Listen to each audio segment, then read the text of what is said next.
அனைவருக்கும் வணக்கம். இன்னைக்கு எனக்கு கொடுத்துருக்கிற தலைப்பு என்ன தெரியுமா? தாஜ்மஹால். இது தெரியாதவன் எவனா தான் முட்டாள். இந்த உலகத்திலேயே 7 அதிசயங்கள்ல தாஜ்மஹாலும் ஒண்ணியா? யார் அந்த தாஜ்மஹால் கட்டினது?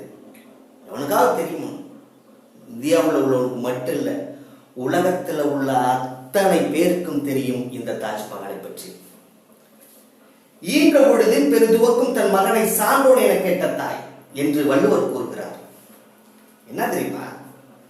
ஒரு தாயை தன்னுடைய குழந்தையை 10 மாதம் சுமந்து பெற்றெடுக்கும் பொழுது அவள் படுகின்ற சந்தோஷத்தை விட, நல்லா புரிஞ்சுக்கணும், 10 மாசம் சுமந்து பெற்றெடுக்கும் பொழுது அவள் படுகின்ற சந்தோஷத்தை விட தன் மகனை மற்றவர்கள் சான்றோர், உன் மகன் இந்த பிள்ளையை பெற்றது என்ன தவம் செஞ்சீங்கயா அப்படின்னு மற்றவங்க சொல்லும் பொழுது, அது அம்மா அப்பா காதலை கேட்கும் பொழுது அவர்கள் படுகின்ற சந்தோஷம் இருக்கிறதே, அந்த சந்தோஷம் கோடி ரூபாய் கொடுத்தாலும் வராது.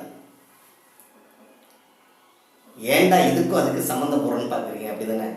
அப்படி இல்லை, இதுக்கும் அதுக்கு ஜாயிண்ட் இருக்கு. அறிவுள்ளவனால் மட்டும்தான் யோசிக்க முடியும். இந்தியாவில் இந்துக்கள் மட்டுமே இருந்த இந்த இந்தியாவில் முகலாய சாம்ராஜ்யம் 1526 முதலாம் பானிபட்டு போர்ல பாபர் அடித்தளத்தை இந்தியாவில் நாட்டான். தெரியும் உங்களுக்குலாம். அதுக்கப்புறம் அவனுடைய சாம்ராஜ்யம் கொஞ்சம் கொஞ்சமா வளர்ந்து அந்த முகலாயர்கள் இந்தியாவை தன்னுடைய தாய் நாடாகவே நினைத்தார்கள். அவன் வந்தவன் எப்படி ஆங்கிலேயர் இந்தியாவுக்கு வந்து ஆண்டு 300 ஆண்டுகள் ஆண்டானோ அதை விட 500 ஆண்டுகள் ஆண்டவன் முகலாயர்கள்.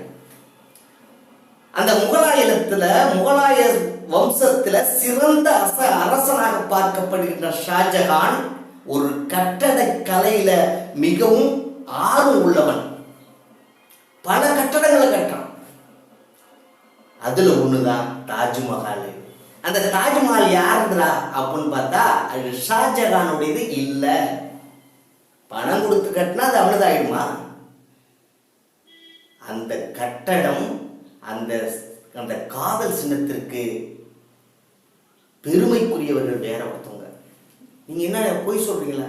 எந்த மறைக்கப்பட்ட உண்மைகள் என்ற ஒரு சில புத்தகம் இருக்கிறது, அந்த புத்தகம் எடுத்து பாருங்க.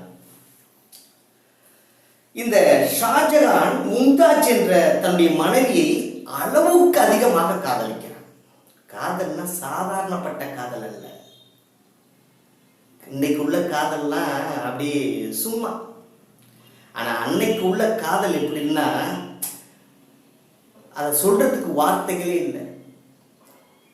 நீ எங்கே என் நினைவுகள் அங்கே, நீ ஒரு நாள் வரும் வரையில் நான் இருப்பேன் நதிக்கரையில். நீ எங்கே என் நினைவுகள் அங்கே, பிறப்பிட வேறாயிருந்தாலும் என் பிறப்பிடம் உனது மனமல்லவா. பிறப்பிட வேறாயிருந்தாலும் என் இருப்பிடம் உனது மனமல்லவா.